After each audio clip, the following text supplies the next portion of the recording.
Buenas tardes a todas y a todos. Hoy llegamos al último encuentro del curso. Recuerden que en el foro del campus de La Izquierda Diario pueden dejar sus consultas, dudas y preguntas, que las seguiremos respondiendo. En el primer encuentro buscamos explicar el origen de las clases sociales, qué es la mercancía, el valor de uso, el valor de cambio, el valor y el tiempo de trabajo socialmente necesario que tienen incorporadas las mercancías. En el segundo encuentro se desarrolló específicamente qué es la explotación capitalista, cómo las ganancias que obtiene el empresario están explicadas por el trabajo no pago al obrero. En el tercer encuentro estudiamos los mecanismos que usan los capitalistas para aumentar la plusvalía, es decir, las estrategias del capital para obtener cada vez más ganancias y aumentar la riqueza de unos pocos. Hoy queremos sacar algunas conclusiones o reflexiones finales en función de todo lo que estudiamos. Empecemos.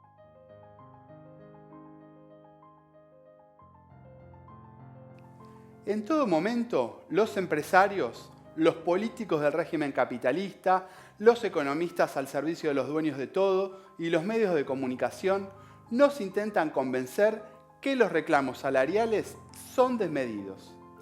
Siempre tienen una buena excusa para acusar a los aumentos salariales de todos los males, como ahora que se usa como excusa la pandemia para rebajar salarios a través de un pacto entre la Unión Industrial Argentina, la CGT y el gobierno. Es como que los salarios están siempre sentados en el banquillo de los acusados. En nuestro país es habitual que se diga que la suba de salarios provoca inflación, pero en realidad un aumento general de salarios no debería provocar un aumento de precios, sino una baja general de la tasa de ganancias. Como vimos en este curso, toda la riqueza que se produce la produce la clase obrera, pero en la medida que aumenta el salario, es decir, que aumenta el valor de la fuerza de trabajo, que mejoran las condiciones de vida de la clase obrera, se comprime el trabajo excedente, la plusvalía, que se apropian los capitalistas. Pero, a decir verdad, lo que ocurre la mayoría de las veces es que los trabajadores, cuando luchan por mejoras salariales, lo hacen en respuesta a un ataque previo de la clase capitalista. Es claro que si la clase trabajadora logra que se destine a su propia reproducción, a mejorar su vida, una parte mayor del tiempo de trabajo del día, del mes, del año laboral, los empresarios buscarán tomar venganza de diversas formas. Una de esas formas es aumentando los precios. Es que hay una relación antagónica entre salarios y ganancias. En síntesis, el salario puede mejorar, pero si lo hace, siempre lo hace a costa de la ganancia. Y la ganancia, que es sagrada en el sistema capitalista, puede aumentar solo sacrificando los salarios.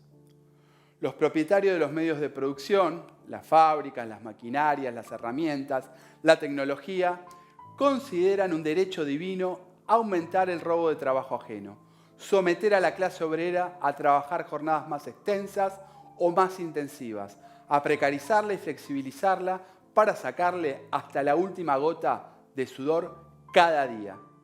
Y las mejoras de salarios amenazan la ganancia e incluso, en el extremo, un aumento persistente de salarios puede neutralizar o reducir a cero la ganancia, es decir, neutralizar al ladrón. Y como vimos a lo largo de este curso, lo central para el empresario no es producir bienes, no es producir valores de uso para satisfacer necesidades sociales, sino que la producción tiene como objetivo único la obtención de ganancias. Porque proclaman abiertamente que solo tienen afán de lucro. Miserables. Por lo tanto, en el extremo, si la ganancia se reduce a cero, los empresarios dirán: este juego no me gusta, este crimen ya no me hace gracia, y paralizarán la producción.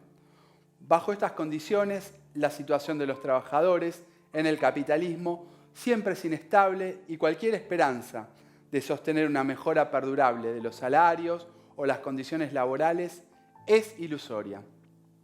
Solo en momentos de auge económico, cuando los empresarios compiten por contratar trabajadores, se pueden conseguir mejoras salariales, o cuando la organización y la predisposición de lucha de los trabajadores imponen esa mejora. Pero cuando llega la crisis, cualquier mejora circunstancial que se haya obtenido en un momento de auge se encontrará amenazada. La ilusión de una mejora sostenida, como pregonan muchos sindicalistas, o quienes plantean que en el sistema capitalista se pueden mejorar las condiciones de los trabajadores con reformas progresivas, desconocen o intencionadamente intentan pasar por alto que vivimos en un sistema de explotación basado en el no pago, en el robo de una parte de la jornada laboral.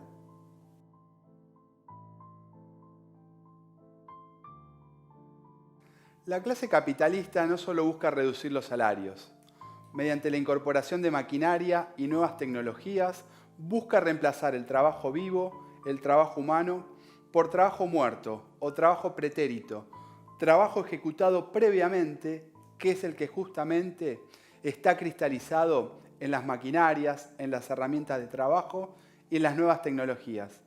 De esta forma, intenta superar el límite que significa el salario en esa búsqueda insaciable de obtener cada vez más ganancias. Esto, además, le permite al empresario individual abaratar los productos para derrotar a otros capitalistas que producen bienes de una misma especie. Bajo el régimen de producción capitalista, el desarrollo de las fuerzas productivas empuja al salario a retroceder en su participación en la riqueza total creada. La incorporación de maquinaria, materias primas, nuevas tecnologías, innovaciones, en general, tienen como resultado la creación de masas de desocupadas y desocupados. Y lo mismo sucede en las crisis recurrentes, es decir, un ejército industrial de reserva, como lo llamaba Marx. Son los obreros que son reemplazados por las máquinas o los trabajadores despedidos en las crisis. La desocupación masiva fomenta la competencia entre trabajadores ocupados y desocupados. La desocupación ejerce una presión sobre los que logran preservar su empleo para que acepten la degradación de sus condiciones salariales y laborales.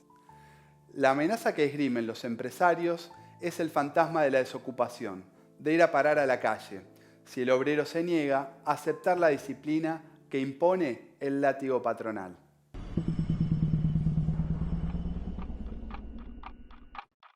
Reduciendo el salario de los ocupados y aumentando sus ritmos de trabajo e incluso la cantidad de horas trabajadas, aterrorizándolos con el desempleo, como también mediante la utilización de tecnología superior, consigue aumentar la explotación extrayéndoles más cantidad de trabajo excedente.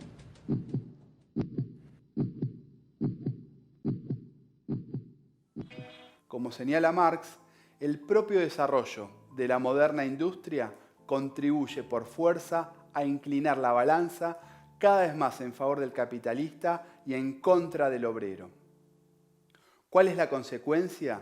Es que las mejoras en las capacidades productivas no conducen a elevar los niveles salariales o a mejorar la vida de la clase obrera. Todo lo contrario, la tendencia es hacerlos bajar. Empuja el valor de la fuerza de trabajo a su límite mínimo.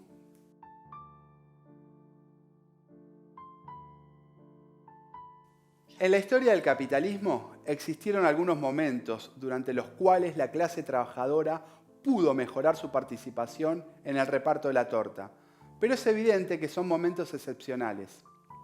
Así fue, por ejemplo, durante el llamado boom de la segunda posguerra y hasta principios de la década de 1970.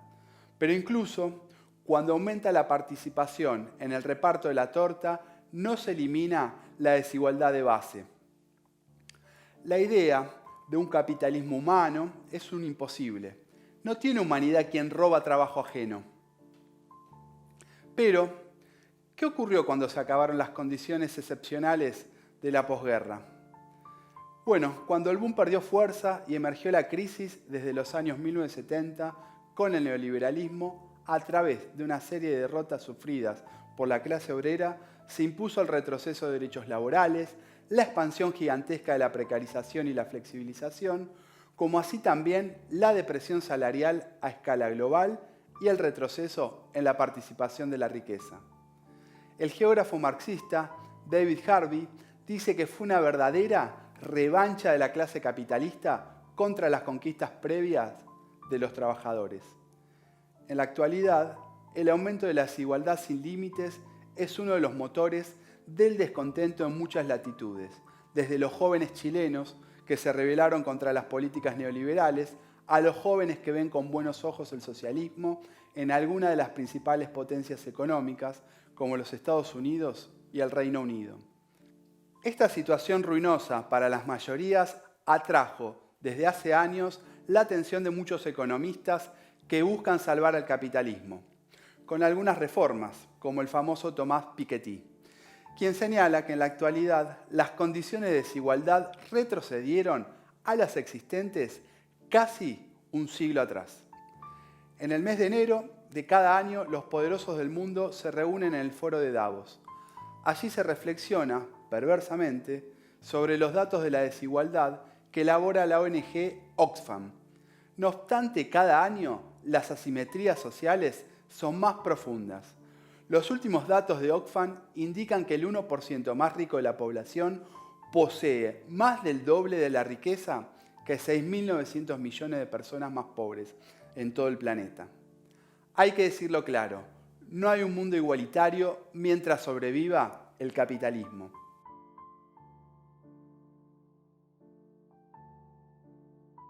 Como se desarrolló en este curso, el valor de la fuerza de trabajo se distingue del valor de otras mercancías en tanto encierra un elemento moral e histórico. Mediante la lucha, la clase trabajadora busca que lo socialmente necesario para la reproducción de la vida reconozca nuevas necesidades, tales como culturales, de tiempo libre, de calidad de vida, nuevos consumos como pueden ser Internet o los celulares, y también que se mejoren los servicios de salud y educación. Pero en esa búsqueda está sometida a las reglas de una lucha antagónica, irreconciliable, a muerte, por el reparto del tiempo de trabajo entre el necesario para la reproducción de la familia obrera, el salario, y el tiempo de trabajo excedente, el plustrabajo, la ganancia que se apropia el patrón. Bajo el actual régimen, independientemente de las episódicas mejoras salariales, es una ilusión la idea de conquistar un salario justo, porque no está establecido de antemano ni la justeza del salario, ni la duración de la jornada laboral, ni su intensidad. Todo está sometido a discusión permanente, a esa lucha irreconciliable entre dos sujetos sociales antagónicos. No hay nada de justo mientras los capitalistas, año a año, mes a mes, día a día, hora a hora, siguen robando el trabajo al obrero. El marxista francés Daniel Ben-Said dice que Marx, como un sagaz detective, develó este crimen que los capitalistas cometen a diario. Y explicó cómo ese robo se ejecuta en las oficinas, en las fábricas, en los lugares de trabajo, donde asistir para la clase obrera es como un descenso resignado a los infiernos. Allí, donde lo único que importa es la producción de plusvalía, allí la clase obrera es humillada y avergonzada por lo que le espera luego de haber vendido su fuerza de trabajo. Allí es donde el capital actúa como una máquina despiadada que succiona trabajo no pago. Allí es donde la clase obrera es la víctima y el capitalista su victimario.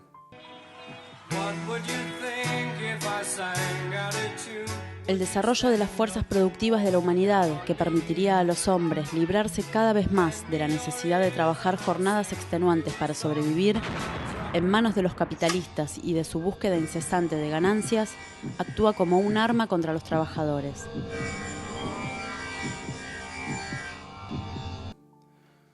Los sindicatos, cada vez más convertidos en instrumentos de la burguesía en manos de las cúpulas burocráticas, como pasa en la Argentina con la CGT, pueden, no obstante, convertirse en herramientas de lucha por mejoras salariales y de las condiciones laborales si la clase trabajadora lo recupera de esa burocracia sindical. Pero la lucha salarial, afirma Marx, Es una guerra de guerrillas que consigue paliativos, que puede moderar el grado de explotación, pero nunca curar la enfermedad. Si no se proyecta más allá, no permite ganar la guerra para terminar definitivamente con la explotación capitalista. ¿Es justo luchar por mejoras salariales? Sí, es justo y necesario, pero la clase trabajadora tiene que encarar esas luchas bajo la comprensión de que cualquier conquista parcial es contingente, circunstancial e inestable. Y cuando llega la crisis, la clase capitalista no tiene piedad y buscará inexorablemente hacer recaer los costos sobre las mayorías asalariadas. Lo estamos viendo hoy mismo en medio de la pandemia y de una crisis social histórica del capitalismo. Mientras miles mueren de COVID, mientras millones son empujados a la desocupación y la miseria, crece la riqueza de Jeff Bezos, el dueño de Amazon, de Mark Zuckerberg, el dueño de Facebook, de Elon Musk, dueño de PayPal y Tesla Motors, de los dueños de Apple, de Bill Gates, el dueño de Microsoft, y de empresas como Walmart. O en nuestro país, que crece la riqueza de Marcos Galperin, el dueño de Mercado Libre, que está entre las 40 empresas que más se valorizaron durante la pandemia a nivel mundial.